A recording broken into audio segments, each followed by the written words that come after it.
So hello, good evening everybody. My name is Shubham Jagdish and welcome back to the channel. So हम economics को कितनी आगे लेकर आ चुके हैं. आज हम पढ़ने जा रहे हैं फिस्कल पॉलिसी का चैप्टर.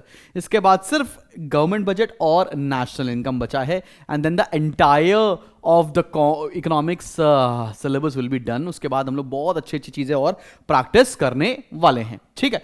साथ साथ मैं तुमको बताना चाहता हूं कि अगर तुमने अभी तक परसेंटेज बूस्टर में एनरोल नहीं किया तो लास्ट 20 सीट्स आर रिमेनिंग, मतलब 20 बुक सेट्स हमारे पास बचे हुए हैं. आप अभी भी एनरोल कर सकते हैं. हेल्पलाइन नंबर पे कॉल कर ले या डिस्क्रिप्शन पर आप चेक कर सकते हैं. और अब हम लोग iOS के ऊपर भी आ चुके हैं, तो iOS पे भी आप हमारा एप्लीकेशन डाउनलोड करने के लिए टाइप कर सकते हैं obsession and entrance hub. Similarly हम एंड्रॉइड पे पहले से ही अवेलेबल हैं. जैसे कि ये नोट्स आपको चाहिए होंगे तो आपको हमारे फ्री स्टडी मटेरियल सेक्शन के ऊपर जाना है और वहां से डाउनलोड करके आप पूरे नोट्स का फायदा उठा सकते हो बच्चा पार्टी. तो चलो भाई, सबसे पहले हम शुरू करते हैं. यार ये पब्लिक फाइनेंस क्या है? यार पब्लिक फाइनेंस, पब्लिक का मतलब तो लगता है कि कोई सरकारी संस्था होगी. तो बात तुम्हारी सही है. Public finance is a branch of knowledge which is concerned with the income and expenditure of public authorities. यहां पर public authorities का मतलब स्टेट है, मतलब जितने भी गवर्नमेंट अथॉरिटीज हैं वो कहां कहां से पैसे ला रही हैं, कहां कहां पर पैसे खर्च कर रही हैं, उसका अगर हम लोग एक ब्यौरा बना लें, उसको हम लोग बोलेंगे, उसकी स्टडी कर लें तो उसको बोलेंगे हम लोग पब्लिक फाइनेंस. अब हमें बात करनी है ये फिस्कल पॉलिसी क्या होती है. बेहतरीन सा कंसेप्ट है फिस्कल पॉलिसी का. यार सरकार के पास ना कुछ इंस्ट्रूमेंट्स होते हैं. क्या इंस्ट्रूमेंट्स? जैसे कि taxation, public expenditure, public borrowing, deficit financing. इन 4 इंस्ट्रूमेंट्स का इस्तेमाल करती है ताकि अपनी इकोनॉमी को वो इन्फ्लेशन या डिफ्लेशन जैसी प्रॉब्लम से बचा सके. तो उसे हम लोग बोलते हैं इंस्ट्रूमेंट्स ऑफ फिस्कल पॉलिसी. आओ शुरू करते हैं ये topic. Fiscal policy is defined as a policy under which government uses the instruments of taxation, public spending, public borrowing to achieve various objectives of economic policies. अब various objectives का मतलब यहां पर क्या होता है? इकोनॉमी को बुरे वक्त से बचा लेना. ठीक है ना बेटा जी. अगला टॉपिक हमारा ऑब्जेक्टिव्स सिलेबस में नहीं है. हम बढ़ते हैं अगले टॉपिक की तरफ जिसका नाम है पब्लिक रेवेन्यू. अब बेटा जी पब्लिक रेवेन्यू का मतलब क्या है? कि सरकार के पास पैसा आएगा कहां से. पब्लिक रेवेन्यू का मतलब क्या है? सरकार की अथॉरिटीज के पास पैसा कहां कहां से आएगा, उसे हम पब्लिक रेवेन्यू बोलते हैं. आओ जरा देखा जाए. There are mainly 3 instruments of fiscal policy. ये तो मैंने बताया था कि taxation, public expenditure, public borrowing, इसी के साथ साथ एक डेफिसिट फाइनेंसिंग भी होती है. पब्लिक रेवेन्यू का मतलब क्या है? Income of the government from all it's sources is called public revenue. वो सारे सोर्सेज जहां से सरकार को पैसा आ रहा है, चाहे वो टैक्सेस से आए, चाहे वो किसी प्रॉफिट से आए, वो सारी चीजें पब्लिक रेवेन्यू के अंदर आती हैं. चलो बेटा जी अब हम बढ़ने जा रहे हैं और एक एक करके सारे इंस्ट्रूमेंट्स को हम पढ़ने जा रहे हैं. पहला इंस्ट्रूमेंट है हमारे सामने टैक्सेशन. टैक्सेशन का मतलब क्या है? A compulsory contribution from a person to the government to defray the expenses incurred in the common interest of all without reference to special benefits conferred. कहने का मतलब क्या है कि टैक्स तो सभी को देना पड़ता है. It's a compulsory obligation. इसके लिए सरकार आपको कोई पर्सनल बेनिफिट नहीं देने जा रही है. जनरल बेनिफिट के लिए आपको टैक्सेशन देना होगा. ठीक है. अब टैक्स भी इंडिया के अंदर 2 तरह के होते हैं. Nature of taxes is not there in the syllabus, लेकिन टैक्सेस 2 तरह के होंगे. एक होता है बेटा जी डायरेक्ट टैक्स. डायरेक्ट टैक्स का मतलब जैसे इनकम टैक्स होता है जिसका बर्डन कभी भी हम शिफ्ट नहीं कर सकते. अगर पैसे मैंने कमाए हैं तो टैक्स मुझे ही देना पड़ेगा. ठीक है ना. उसे बोलते हैं डायरेक्ट टैक्स जिसका बर्डन किसी और के ऊपर शिफ्ट नहीं किया जा सकता है. सिमिलरली होता है इनडायरेक्ट टैक्स. इनडायरेक्ट टैक्स का मतलब क्या है? पैसा या टैक्स वो देगा जो एक पर्टिकुलर कमोडिटी को कंज्यूम करेगा. जैसे मोबाइल फोन मैंने खरीदा तो इस मोबाइल फोन पर टैक्स कौन देगा? मेरे पापा? नहीं, मैं दूंगा इस पर टैक्स क्योंकि मैंने इस मोबाइल फोन को परचेज किया है. उसे इनडायरेक्ट टैक्स बोलते हैं. आओ जरा देख लो. The impact of tax refers to burden of a tax on the person who pays it to the government in the first instance. तो हम ये डायरेक्ट टैक्स की बात कर रहे हैं. डायरेक्ट टैक्स का एग्जांपल है wealth tax, income tax. Indirect tax का एग्जांपल है जीएसटी. ठीक है ना. Indirect tax is that tax which is initially imposed on and paid by one individual, but the burden of which is passed over to some other individual who ultimately bears it. Clear है कि नहीं clear? सब बच्चों को बात समझ में आ रही है बेटा जी? अब मेरिट्स ऑफ डायरेक्ट टैक्स हमारे सिलेबस में नहीं है, आराम से आप इसको स्किप कर सकते हैं. सिमिलरली डीमेरिट्स भी नहीं है, स्किप करते चलो. मेरिट्स ऑफ इनडायरेक्ट टैक्स और डीमेरिट्स ऑफ इनडायरेक्ट टैक्स भी सिलेबस में नहीं है. अब यहां पर कुछ और तरीके के टैक्सेशन के बारे में बात करने जा रहे हैं. एक है पहला टैक्सेशन जिसको हम लोग बोलते हैं प्रोपोर्शनल टैक्सेशन.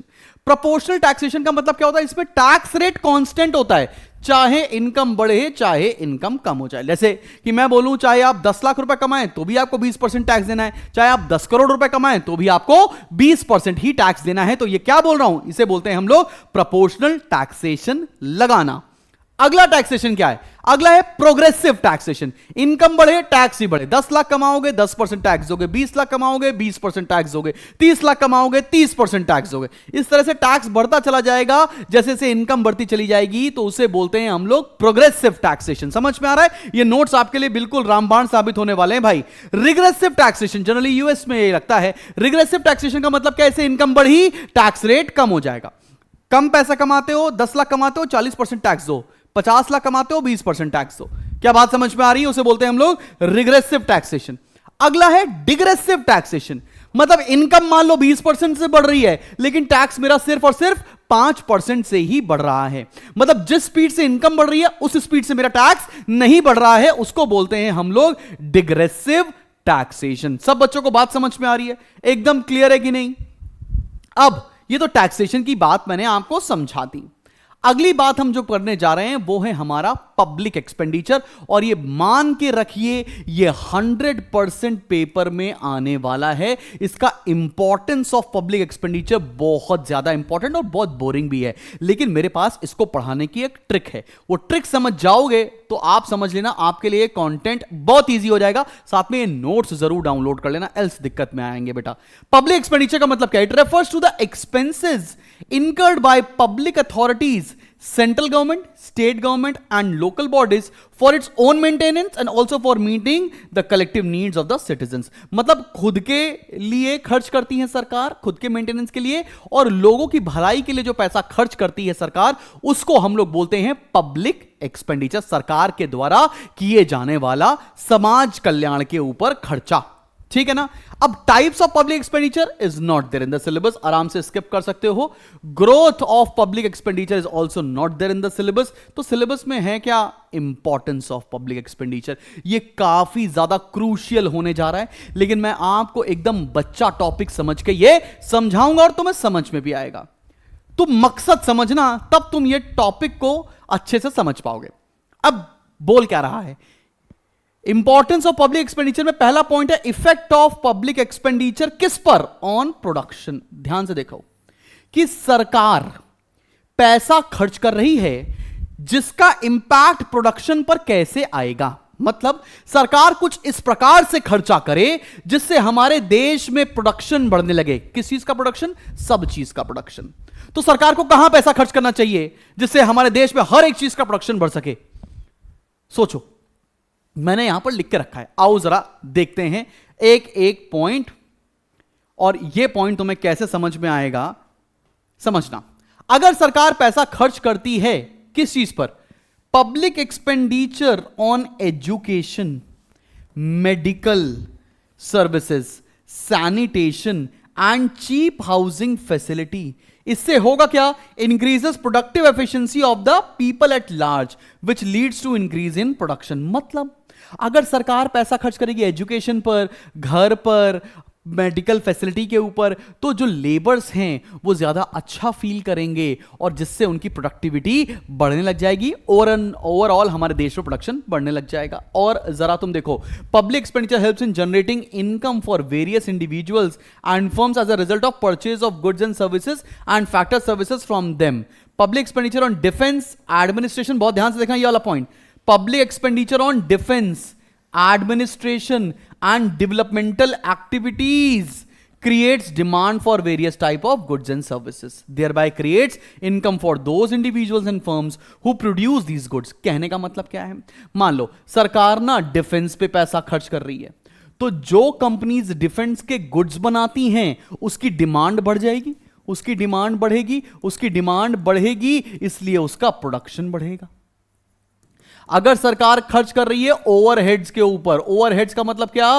रोड्स बना रही है, ब्रिजेस बना रही है, डैम्स बना रही है, इलेक्ट्रिसिटी प्रोड्यूस कर रही है, तो जो कंपनीज इस पर्टिकुलर प्रोडक्ट में डील करती हैं उसकी डिमांड बढ़ जाएगी। डिमांड बढ़ने से क्या होगा कि ज्यादा क्रिएट करने लग जाएंगे वो पर्टिकुलर कमोडिटी। तो बात समझ में आ रही है? सरकार डिफेंस पे पैसा खर्च करेगी, एडमिनिस्ट्रेशन पे पैसा खर्च करेगी, ओवरहेड्स पे पैसा खर्च करेगी, तो प्रोडक्शन बढ़ेगा। कैसे बढ़ेगा ये समझ में आ गया। और सरकार अगर पैसा खर्च कर रही है चीप हाउसिंग फैसिलिटीज पर, मेडिकल फैसिलिटीज के ऊपर, एजुकेशन के ऊपर, तो प्रोडक्टिविटी बढ़ने वाली है, बिकॉज लेबर अच्छा फील करने वाले हैं। अगली बात, effect of public expenditure on production में third point, public expenditure can be used to create human skills through education. अब एजुकेशन अच्छे से देना, ट्रेनिंग अच्छे से देना, इससे क्या हो जाएगा? Ability of the people will increase, hence production will increase. मतलब आपने आजकल सुना होगा स्किल इंडिया आया है, तो लोगों को स्किल्स सिखाना कि भाई आपको फैक्ट्रीज कैसे चलानी है, आपको मशीनरी कैसे इस्तेमाल करनी है, आपको उसके ऊपर प्रॉपर ट्रेनिंग देना। तो ट्रेनिंग और स्किल बेस्ड एजुकेशन देने से भी प्रोडक्शन बढ़ने वाला है। अगला सुनो, public expenditure can be used as a means of producing essential raw materials and other important inputs in the public sector. This helps in removing various shortages like shortage of steel and fertilisers. अब अगर सरकार ज्यादा से ज्यादा raw material को provide करने में लग जाए, मतलब सरकार ऐसा पैसा खर्च करे जिससे रॉ मटेरियल की कमी या रॉ मटेरियल की शॉर्टेज हमारे देश में ना आने पाए, जिसकी वजह से हमारा प्रोडक्शन कभी भी रुकेगा नहीं और प्रोडक्शन बढ़ता चला जाएगा। अगली बात देखेंगे, public expenditure helpful in promoting the development of basic and key industries such as capital good industries. अगर सरकार कैपिटल गुड इंडस्ट्रीज को सेटअप करने में हेल्प करेगी, उनको प्रमोट करने में हेल्प करेगी, तो बड़ी बड़ी कंपनीज को सरकार संभाल ले, जिसकी वजह से छोटे छोटे जो प्रोडक्शन यूनिट्स हैं वो ज्यादा अच्छे से काम करेंगे और ज्यादा प्रोडक्शन कर ले जाएंगे। अगला, public expenditure incurred in providing social security scheme, जैसे कि पेंशन देना, अनएम्प्लॉयमेंट अलाउंस देना, सिकनेस बेनिफिट देना, फ्री एजुकेशन देना, मेडिकल फैसिलिटी देना, इससे भी एबिलिटी टू वर्क बढ़ता है। And this is again a repetitive point. अब 6 पॉइंट तुमने यहां से पढ़े, कोई 3 से 4 बातें तो तुमको दिमाग में आ गई होंगी कि अगर सरकार डिफेंस पे पैसा खर्च करेगी, सोशल ओवरहेड पे पैसा खर्च करेगी, तो उनसे संबंधित प्रोडक्ट्स की डिमांड बढ़ेगी, जिसकी वजह से प्रोडक्शन बढ़ने वाला है। सरकार अगर मेडिकल फैसिलिटी देगी, एजुकेशन देगी, तो लोगों की एबिलिटी बढ़ेगी और वो अच्छे से काम कर सकते हैं। सरकार अगर स्किल्स के ऊपर काम करेगी तो वर्कफोर्स हमारी और स्किल्ड बन जाएगी और ज्यादा प्रोडक्शन करने लग जाएगी। और अगर सरकार शॉर्टेज को संभाल ले, रॉ मटेरियल्स के, कैपिटल इंडस्ट्रीज को अगर प्रोड्यूस डेवलप करने लग जाए, जिससे भी हमारे देश का प्रोडक्शन बढ़ सकता है। अब बात क्या करते हैं, अगला टॉपिक क्या है? यही इस चैप्टर का सबसे मेन टॉपिक ही पढ़ रहे हो बेटा, effect of public expenditure on investment. Investment क्या है? विदेशी इन्वेस्टमेंट, या देश के अंदर रहने वाले लोग हमारे देश में इन्वेस्ट क्यों करेंगे? इन्वेस्टमेंट कैसे आ गया? अभी थोड़े दिन पहले यूपी गवर्नमेंट ने मासिव इन्वेस्टमेंट लिया है from all the entrepreneurs of India and abroad. Investment हमारे देश में कैसा है? मतलब सरकार कहां पर पैसा खर्च करे जिससे लोगों को लगे कि यहां पर पैसा डालना, इस कंट्री में, इस स्टेट में पैसा लगाना बहुत सेफ है और हमारा ग्रोथ होगा। तो सरकार को हमेशा अपने इन्वेस्टर्स को सेफ फील कराना चाहिए। सेफ कैसे फील कराएंगे? लॉ एंड ऑर्डर पर खर्चा, maintenance of law and order. अगर सरकार अच्छा पुलिस प्रशासन रखेगी, अच्छा आर्मी पे पैसा खर्च करेगी, तो वहां के देश के लोग सेफ फील करेंगे और विदेशी इन्वेस्टर्स भी सेफ फील करेंगे कि इस कंट्री में हमारा पैसा तो कहीं नहीं जाने वाला है। और क्या करें? Public expenditure can be directly used to create social overheads. Social overheads का मतलब क्या है? बेसिक चीज, लोगों को स्किल बनाना, रोड्स बनाना, डैम्स बनाना, इंफ्रास्ट्रक्चर अच्छा होगा तो उस देश में लोग पैसा इन्वेस्ट करना चाहेंगे। Creation and maintenance of economic overheads, जैसे पावर, मतलब यहां पे लाइट ना जाती हो, इरिगेशन की अच्छी फैसिलिटी हो, ट्रांसपोर्ट का अच्छा फैसिलिटी हो, तो उस देश में भी लोग पैसा इन्वेस्ट करेंगे और तब इन्वेस्टमेंट बढ़ने वाला है। द गवर्नमेंट में provide financial assistance and subsidies, मतलब सरकार बोल दे कि हम टैक्सेस नहीं लेंगे, आप चाहें तो हमारे ही देश से लोन लेकर हमारे देश में इन्वेस्ट कर सकते हैं। इस तरह से भी करने से हमारे देश में इन्वेस्टमेंट बढ़ेगा और लीनियंसी भी बढ़ेगी, कोई भी आकर हमारे देश में व्यापार कर सकता है। तो सरकार कैसे कैसे पैसा खर्च करेगी टू इंक्रीज द इन्वेस्टमेंट, ये बात समझ में आ रही है। अब अगले टॉपिक की तरफ बढ़ रहे हैं, सरकार कैसे कैसे पैसा खर्च करे जिससे हमारे देश में इनकम डिस्ट्रीब्यूशन पर काम किया जा सके। इनकम डिस्ट्रीब्यूशन का मतलब क्या होता है? इनकम डिस्ट्रीब्यूशन का मतलब है अमीर और गरीब के बीच की दूरी को कम करना। अमीर बहुत अमीर ना होता जाए, गरीब बहुत गरीब ना होता जाए। तो सिंपल सी बात है, क्या करेगी सरकार? ज्यादा टैक्सेस लगाएगी अमीरों पे, और जो इतने भी गरीब लोग हैं उनको free ration, free education, subsidies मुहैया कराएगी ताकि उनकी भी बेसिक नेसेसिटीज को पूरा किया जा सके। आओ जरा देखते हैं। Public expenditure can be so devise as to help poor sections of the society thereby reduce inequality of income. ये फर्जी पॉइंट है। फिर क्या लिखा है? Public expenditure on social security and welfare measures like free education, free medical facilities, old age pension, बेरोजगारी भत्ता, unemployment allowance can be given to top priority of to help the poor. जितने poor लोग हैं, जितने भी below poverty line लोग हैं, उनके लिए आप ऐसा ऐसा कर सकते हो ताकि उनको भी मिनिमम स्टैंडर्ड ऑफ लिविंग तो मिलती चले। अगली बात, public expenditure incurred in providing subsidies on articles of common consumption. Food grain पर सब्सिडी आपने देखा होगा पब्लिक डिस्ट्रीब्यूशन सिस्टम्स के अंदर, जहां पर आपको राशन की दुकान पे सस्ता राशन मिलता है या सिलेंडर के ऊपर सब्सिडी मिलती है, तो आप सस्ते रेट में प्रोवाइड कर दोगे ताकि पुअर जो लोग हैं वो भी सामान इस्तेमाल कर सके। फिर reducing regional disparities as well, मतलब आप अगर देखो दिल्ली बहुत डेवलप्ड है और मुंबई महाराष्ट्र बहुत डेवलप्ड है, ऐसे बहुत सारे एरियाज हमारे देश में अंडर डेवलप्ड हैं, तो उनको भी डेवलप कराने की जिम्मेदारी सरकार की हो जाएगी ताकि वहां पर भी रीजनल डिस्पैरिटीज को दूर किया जा सके। फिर क्या है? सब्सिडीज एंड फाइनेंशियल असिस्टेंस, मतलब सब्सिडीज देना, फाइनेंशियल असिस्टेंस देना लोगों को कि ताकि आप भी व्यापार कर सको, छोटा छोटा लोन देना ताकि आप भी आराम से अपनी जीवन को जी सको। ठीक है कि नहीं? ठीक है। अगला, अब अगर हम बात करें कि effect of public expenditure on economic growth, अब हमारा देश ग्रो कैसे करेगा? तुम्हें पता है इकोनॉमिक ग्रोथ के अंदर जितना भी तुमने पढ़ा है, प्रोडक्शन बढ़ेगा, इन्वेस्टमेंट बढ़ेगा, रीजनल डिस्पैरिटी दूर होनी चाहिए, और साथ ही साथ हमने एक और पॉइंट पढ़ा था ना, हाँ 3 ही पॉइंट पढ़े थे, और ये तीनों पॉइंट के आप क्लब कर दें तो सारे के सारे पॉइंट आ जाते हैं इकोनॉमिक ग्रोथ के अंदर। जैसे कि क्या? जैसे क्या? एजुकेशन, ट्रेनिंग, रिसर्च फैसिलिटी दो, हमारे देश में ग्रोथ होने लग जाएगी। एजुकेशन एंड ट्रेनिंग दिया, public health and social security schemes दिया, स्किल बढ़ाने पे फोकस किया, हमारे देश में इकोनॉमिक ग्रोथ होने लग जाएगी। सब्सिडीज दी एग्रीकल्चर के प्रोडक्ट्स के ऊपर, जिससे हमारे देश में एग्रीकल्चर बढ़ने लग जाएगा।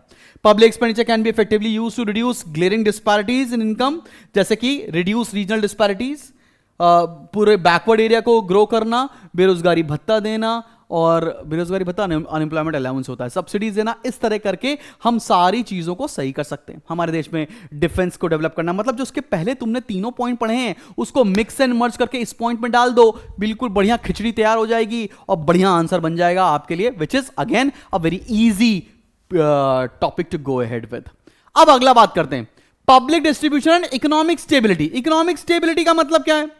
बहुत इन्फ्लेशन ना हो और डिफ्लेशन जैसी सिचुएशन ना हो। इसके लिए क्या करेंगे? आओ जरा मैं हाईलाइट कर रहा हूं, देखते चलना। Economic instability is a characteristics of free market. Inflation होता है, डिफ्लेशन होता है। अब देखो बहुत ध्यान से, मैं इस टॉपिक को पढ़ाने के लिए तुमको एक ऐसी जटिल समस्या को समझाने के लिए एक जड़ी बूटी दे रहा हूं। समझो, 2 तरह की प्रॉब्लम होती है बेटा जी। एक तो होती है इन्फ्लेशन और एक होती है डिफ्लेशन। तुमने ये पढ़ लिया, तुम समझ लो, ये अपने शब्दों में लिखकर आ जाओगे। इन्फ्लेशन का रीजन क्या होता है? इन्फ्लेशन का मतलब क्या है? प्राइस का बढ़ना, चीजें महंगी हो रही हैं तभी हम उसको बोलते हैं इन्फ्लेशन है। सिमिलरली डिफ्लेशन क्या होता है? प्राइसेस चीजों के कम हो रहे होते हैं। अच्छा, किसी भी चीज का प्राइस क्यों बढ़ता है? क्योंकि उसकी डिमांड बढ़ती है। डिमांड ज्यादा है इसलिए उसकी प्राइस बढ़ेगी। डिमांड क्यों बढ़ती है? क्योंकि लोगों के पास इनकम ज्यादा है। तो इन्फ्लेशन को सही करने के लिए हमको इनकम को कम करना चाहिए ना? इन्फ्लेशन को सही करने के लिए इनकम को कम करना चाहिए। सिमिलरली प्राइस कम क्यों होता है डिफ्लेशन के सिचुएशन में? क्योंकि डिमांड कम होती है। और डिमांड कम क्यों होता है? क्योंकि लोगों की इनकम कम होती है। तो डिफ्लेशन को सही करने के लिए इनकम को बढ़ाना चाहिए। क्या यह लॉजिक तुम्हें समझ में आ रहा है कि नहीं आ रहा है? अब बात समझना, तुम्हारे पास, सरकार के पास कौन कौन से इंस्ट्रूमेंट्स हैं? एक इंस्ट्रूमेंट है टैक्स, एक इंस्ट्रूमेंट है पब्लिक एक्सपेंडिचर, एक इंस्ट्रूमेंट है पब्लिक बोरोइंग। ये 3 को ही मानते हुए चलो तुम। सरकार क्या करेगी? इन्फ्लेशन चल रहा है, लोगों की इनकम को कम करना है, तो टैक्सेस को बढ़ा देना चाहिए। ज्यादा टैक्स हो जाएगा तो लोगों के पास इनकम कम हो जाएगी और ऑटोमेटिकली इन्फ्लेशन सही हो जाएगा। पब्लिक एक्सपेंडिचर को क्या करना चाहिए? सरकार के सरकारी खर्चों को कम कर देना चाहिए। अगर सरकारी योजनाएं, सरकारी खर्चे कम हो जाएंगे तो लोगों के इनकम पे इंपैक्ट आएगा। अगर मान लो रोड नहीं बन रही तो कॉन्ट्रैक्टर को पैसा नहीं मिल रहा है, रॉ मटेरियल वाले को पैसा नहीं मिल रहा है, ऑटोमेटिकली मार्केट से पैसा कट हो जाएगा और इन्फ्लेशन सही हो जाएगा।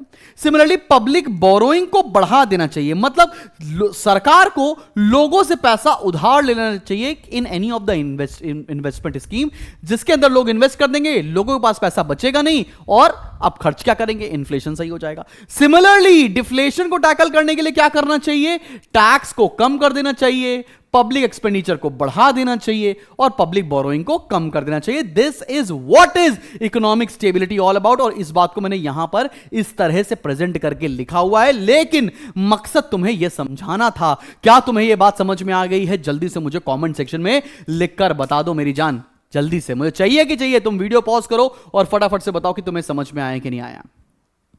चलो भाई, अब अगली टॉपिक की तरफ हम बढ़ने जा रहे हैं और अगला टॉपिक है हमारा ये पब्लिक डेट क्या होता है।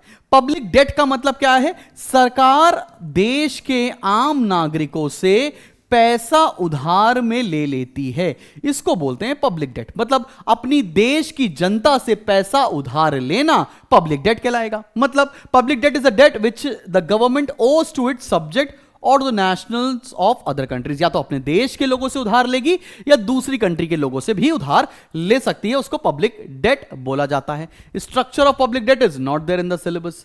Reasons of borrowings by the government is again not there in the syllabus. अब क्या है, यह टॉपिक बहुत इंपॉर्टेंट है और यह टॉपिक तुमसे कोई भी पॉइंट पेपर में पूछा जा सकता है, बेहतरीन तरीके से पढ़ना। अब यह पूछ क्या रहा है कि सरकार अपने देश का कर्जा वापस कैसे करेगा। मेथड्स ऑफ डेट रिडेम्पशन, देश का कर्जा वापस करेंगे, कैसे करेंगे। हम यहां पे कुछ पाकिस्तान के एग्जांपल्स लेंगे, तुमको मजा बहुत आएगी। सबसे पहला क्या है, रेप्यूडिएशन ऑफ डेट। रेप्यूडिएशन मतलब रिफ्यूजल टू पे द डेट। कौन सा पैसा मालिक, हम कुछ नहीं वापस करने वाले, हमने तुमसे पैसा लिया ही कहां। रेप्यूडिएशन ऑफ डेट का मतलब क्या होता है, रिफ्यूजल टू पे द डेट। जैसे दोस्त होते ना कि मैंने अपने दोस्त को पैसा दिया कि भाई 40,000 रुपए ले लो, थोड़े तुमने मांगे थे, थोड़े दिन बाद पैसे वापस कर देना। मैंने उससे पैसे मांगे, मैंने कहा भाई वो जो तुमने 40,000 लिए थे वापस कर दो। कहता कौन से 40,000 भाई, ऐसा अक्सर पाकिस्तान कर रहा है, कौन से पैसे मेरे पास नहीं है। अगला रिफंडिंग। अब रिफंडिंग का मतलब क्या होता है, रिफंडिंग का बहुत अच्छा तरीका है, पाकिस्तान ऐसा बहुत जोरों शोरों से कर रहा है। मान लेते हैं ये पाकिस्तान है, पाकिस्तान ने पहले कर्जा लिया चाइना से, ठीक है। अब चाइना अपना कर्जा वापस लेने लगा तो पाकिस्तान लोन ले लेगा यूएई से और वही लोन का पैसा उठाकर चाइना को वापस कर देगा। This is known as refunding. मतलब पुराने लोन को चुकाने के लिए नए लोन को ले लेना, इसे बोलते हैं रिफंडिंग। समझ में आ रही है सब बच्चों को बात? चले आगे बात करें। अगला है डेट कन्वर्जन, एक लोन को दूसरे लोन में कन्वर्ट कर देना। मान लेते हैं conversion of public debt means exchange of new debt for the old debt. In this method the loan is actually not repaid but the form of debt is change. The process of conversion consist of converting a high interest debt into a low interest debt. मान लेते हैं loan था तुम्हारा 10% के rate से, तो सरकार ने बोला कि मैं तुम्हारा लोन वापस नहीं कर रहा हूं, ऐसा करता हूं तुम्हारा लोन नए लोन में ट्रांसफर कर देते हैं। पहले मैं तुम्हें 10% देता था, अब मैं सिर्फ तुम्हें 8% ही दूंगा। तो ये क्या हो गया, 2% का फायदा होगा सरकार को, इसे बोलते हैं डेट कन्वर्जन। अगला क्या है, बजटरी सरप्लस। ये एक अच्छा पॉइंट है, ऐसा भारत देश हमारा करता भी है। बजटरी सरप्लस का मतलब क्या, बजट में आपने प्रोविजन बनाया, आपने बोला कि इस साल हमारे बजट में अगर सरप्लस बजट आएगा, मेरे पास पैसे एक्स्ट्रा आएंगे, तो जो मेरे पास एक्स्ट्रा सरप्लस पैसे होंगे उससे हम देश का कर्जा चुकाने वाले हैं, इसे बोलते हैं बजटरी सरप्लस। अगला पॉइंट क्या है बेटा जी, टर्मिनल एन्युटीज। टर्मिनल एन्युटीज का मतलब होता है इंस्टॉलमेंट्स में पैसा वापस करना, चाहे वो मंथली इंस्टॉलमेंट हो, क्वार्टरली हो या एनुअल इंस्टॉलमेंट्स हो, जिसमें इंटरेस्ट के साथ साथ आप महीने महीने, year on year, quarter by quarter, half year by half year पैसा वापस करते चले जाते हैं। अगला क्या है, सिंकिंग फंड। सिंकिंग फंड का मतलब क्या है, आपने एक फंड बना रखा है जिसके अंदर आप धीरे धीरे धीरे धीरे धीरे धीरे पैसा ऐड करते जाते हो, जोड़ते जाते हो, एक तरह का गुल्लक है। और जब वो पैसा आप कलेक्ट कर लेते हैं तो उससे जितना पैसा आपने कलेक्ट किया उससे आप अपने लोन को वापस कर सकते हो। This is known as sinking fund. Sinking fund का मतलब आसान सा है कि आपने गुल्लक बना रखा है, आप धीरे धीरे पैसा उसमें सेव कर रहे हो और फिर वहां पे जितना पैसा सेव हुआ उससे आपने लोन चुका दिया है। क्लियर है कि नहीं क्लियर बेटा जी? अगला है statutory reduction in the interest rate. इसका मतलब क्या है, रीड करना पड़ेगा। The government take statutory decisions to reduce the rate of interest payable on its public debt. The creditors are forced to accept the reduce rate of interest in view of statutory powers of the government. Statutory मतलब legal powers, ठीक है ना। Ordinary the government does not follow this policy of reducing the interest rate of interest. अब date conversion और statutory deduction काफी close चीजें हैं। Statutory deduction का मतलब क्या, सरकार एक लॉ पास कर देगी कि अब जो आपका लोन था 15% का रेट से 10% के रेट से, उसको घटाकर 5% किया जा रहा है, and it is by force, सबको एक्सेप्ट करना पड़ेगा, कोई भी इसको मना नहीं कर सकता है। अब अगला है कैपिटल लेवी। कैपिटल लेवी का मतलब क्या है, हेवी टैक्सेस लगा देना प्रॉपर्टी के ऊपर, वेल्थ के ऊपर, और वहां से जो पैसा कलेक्ट हो उससे आप कर्जे को चुका सकें, अपने लोन को चुका सकें, उसको बोलते हैं कैपिटल लेवी। मतलब हेवी टैक्सेशन लगा देना प्रॉपर्टी के ऊपर, वेल्थ के ऊपर, और लोगों से ही टैक्स लिया और टैक्स कलेक्ट करके कर्जा चुका दिया। ठीक है भाई। अगला क्या है, एक्सपोर्ट सरप्लस। याद रखना, इकलौता मेथड है जिससे विदेश का कर्जा चुकता है, विदेश के लोन आप रीपे करते हो। इसके पहले आपने जितने 8 के 8 मेथड्स पढ़े हैं उससे इंटरनल लोन को रीपे करती है सरकार। एक्सपोर्ट सरप्लस का मतलब क्या होता है, आपने एक अपना बिजनेस किया जिससे आप एक्सपोर्ट करते थे, एक्सपोर्ट करने के बाद आपने फॉरेन करेंसीज को अर्न किया और उस फॉरेन करेंसी से आपने विदेश के लोन को पे कर दिया है। This is known as export surplus. अब मैं यहां पर रीडिंग करने का काम नहीं कर रहा हूं, मैं आपको पूरा पूरा नोट साथ में दे रहा हूं, तुम डाउनलोड कर लो। मैं एक्सप्लेनेशन का काम कर रहा हूं, I am not taking your much time, ठीक है ना। अब आते हैं डेफिसिट फाइनेंसिंग। ये सबसे मजेदार चीज है। जब तुम्हारी जेब में पैसा ना हो, छाप लो, भोला बाबा दे दे नोट, छापन दी मशीन, सबकी बजा दू बीन। ये वही वाली बात है। डेफिसिट फाइनेंसिंग का मतलब क्या होता है, प्रिंटिंग ऑफ न्यू करेंसी। इसकी सिर्फ और सिर्फ मीनिंग सिलेबस में है। Deficit financing means meeting the deficit between the government expenditure and revenue through the creation of new money. अगर सरकार के पास पैसा कम हो जाता है तो सरकार नोट छापकर अपने पैसे की कमी को दूर कर सकती है। Why deficit financing is not there in the syllabus? Adverse effect of deficit financing is not there in the syllabus. Fiscal policy in action is not there in the syllabus. और बस अब जो सिलेबस में है वो मैंने करा दिया। So this is it from the entire chapter। बच्चा पाड़ी, कैसा लगा आपको ये चैप्टर जरूर कमेंट सेक्शन में लिखकर बताइएगा। मिलते हैं आपसे बहुत जल्दी एक नेक्स्ट वीडियो के साथ। Keep smiling and keep learning. अगर अभी भी तुमने परसेंटेज बूस्टर में एनरोल नहीं किया है, just 20 seats are left. God bless you.